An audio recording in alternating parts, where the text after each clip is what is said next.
আজকের লেসনে প্রিপোজিশন নিয়ে আলোচনা করব। চলো আলোচনা শুরু করা যাক। শুরুতেই এ নম্বর প্রশ্ন নিয়ে আলোচনা করি। ফর জন্য অর্থে ব্যবহৃত হয়। এখানে করাপশন ইজ এ কার্স, কার জন্য কার্স? এই নেশনের জন্য কার্স, তাই এখানে উত্তর হবে ফর। এই সেন্টেন্সটির বাংলা অর্থ এমন হবে, corruption is a curse for a nation, একটি জাতির জন্য দুর্নীতি অভিশাপ। বি নম্বরে বলা হয়েছে it is great hindrance to the development. Hindrance এর অ্যাপ্রোপ্রিয়েট প্রিপোজিশন হলো টু, অর্থাৎ হিন্ড্রান্সের পরে প্রিপোজিশন টু বসবে, তাই বি নম্বর উত্তর টু। সি নম্বরে বলা হচ্ছে gap corrupt people in a nation will surely suffer gap the long run.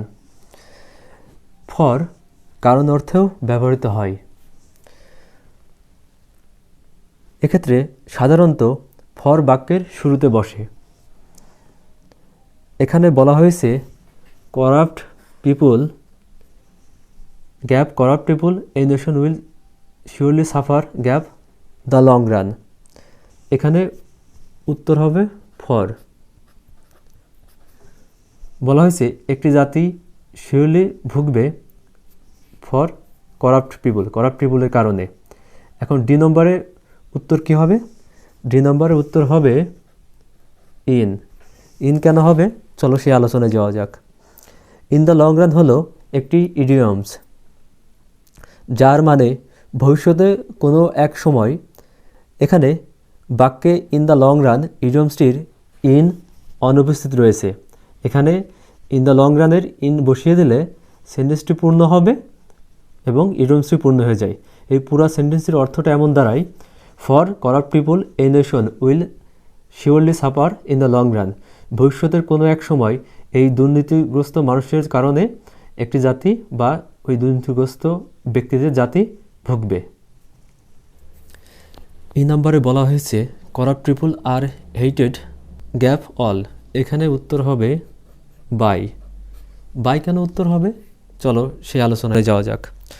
বাক্যটি প্যাসিভ ফর্মে রয়েছে, কারণ বাক্যের সাবজেক্ট অল সাবজেক্ট পজিশনে নেই, এটা বাইয়ের পরে বসেছে। আবার বাক্যের অবজেক্ট করাপ্ট পিপুল অবজেক্ট পজিশনে নেই, এটা সাবজেক্ট পজিশনে বসেছে। তাই বলা যায় বাক্যটি প্যাসিভ বাক্য বা প্যাসিভ ফর্মে বসেছে। এর অ্যাক্টিভ ফর্ম হলো অল হেট করাপ্ট পিপুল, তাই এই নাম্বার উত্তর হবে বাই। তাছাড়া প্যাসিভ করার সময় হেটেড ভার্বের পরে প্রিপোজিশন বাই বসে এবং তারপরে ওই সেন্টেন্সের সাবজেক্ট বসে। এফ নম্বরে বলা হয়েছে the common mass have good feeling gap them. এখানে উত্তর হবে ফর কেন হবে? চলো সেই ব্যাখ্যায় যাওয়া যাক। এখানে ফিলিং নাউনটি ভালোবাসা অর্থে ব্যবহৃত হয়েছে। ফিলিং নাউনটি ভালোবাসা অর্থে ব্যবহৃত হলে তার অ্যাপ্রোপ্রিয়েট প্রিপোজিশন হয় ফর। আবার এখানে ফর জন্য অর্থেও ব্যবহৃত হয়, তাই সব দিক বিবেচনায় এফ নম্বরের উত্তর হবে ফর। সেন্টেন্সটার অর্থ এমন, দ্য কমন ম্যাস জনসাধারণ have no good feeling for them. এখানে দেম বলতে করাপ্ট পিপুলকে বোঝানো হয়েছে, অর্থাৎ করাপ্ট পিপুলদের জন্য সাধারণ মানুষের মনে কোনো ভালোবাসা থাকে না। জি নম্বরে বলা হয়েছে they are devoid gap honesty and purity.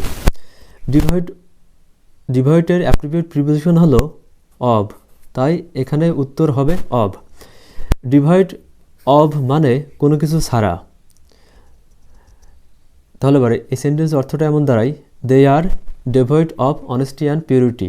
They বলতে এখানে করাপ্ট পিপুলকে বোঝানো হয়েছে, অর্থাৎ করাপ্ট পিপুল অনেস্টি অর্থাৎ সততা এবং পবিত্রতা এই করাপ্ট পিপুলের ভেতরে থাকে না, সে কথা বলা হয়েছে এখানে, তাই এখানে উত্তর হবে অব। এইচ নম্বরে বলা হয়েছে they don't abide gap social rules. Abide by মানে কোনো নিয়ম মেনে সে অনুসারে কাজ করা। আবার অ্যাবাইড এর সাথে যখন নেগেটিভ করা হয়, এখানে ডোন্ট দিয়ে নেগেটিভ করা হয়েছে অ্যাবাইডকে, তার মানে কোনো নিয়ম মেনে না নেওয়া এবং সে অনুসারে না চলা। তাই এখানে উত্তর হবে বাই, এবং এর অর্থটা এমন, they don't abide by social rules, অর্থাৎ সমাজের যে নিয়মকানুন থাকে এই করাপ্টেড পিপল বা দুর্নীতিবাজ মানুষেরা সেই নিয়মগুলো মেনে চলে না। আই নম্বরে বলা হয়েছে morality does not have any impact gave this criminal. এখানে ইম্প্যাক্ট নাউন ও তার মাঝখানে গ্যাপ থাকলে এবং তারপরে যদি কোনো ব্যক্তির কথা উল্লেখ থাকে, এখানে যেমন ক্রিমিনাল অর্থ হচ্ছে অপরাধী ব্যক্তিদের কথা উল্লেখ রয়েছে, অর্থাৎ ইম্প্যাক্ট তারপরে শূন্যস্থান, তারপরে যদি কোনো ব্যক্তির নাম উল্লেখ থাকে তাহলে সেই ব্যক্তি এবং ইম্প্যাক্টের মাঝখানে অউন প্রিপোজিশন বসে।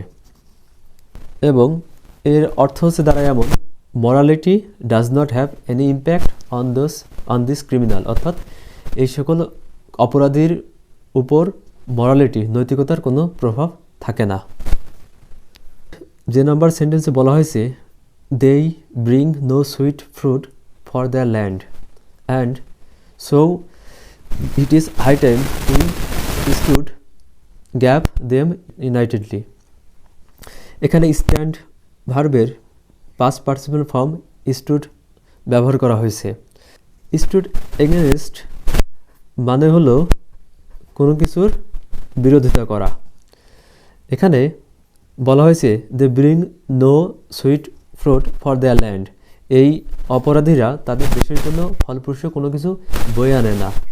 অ্যান্ড সো এবং এজন্য ইট ইজ হাই টাইম এখনই উপযুক্ত সময়, উই স্টুড এগেনস্ট দেম ইউনাইটলি একত্রিতভাবে তাদের বিরুদ্ধে দাঁড়ানোর, অর্থাৎ অপরাধীদের বিরুদ্ধে দাঁড়ানোর এখনই সময়। আজ এ পর্যন্ত, সবাই ভালো থেকো।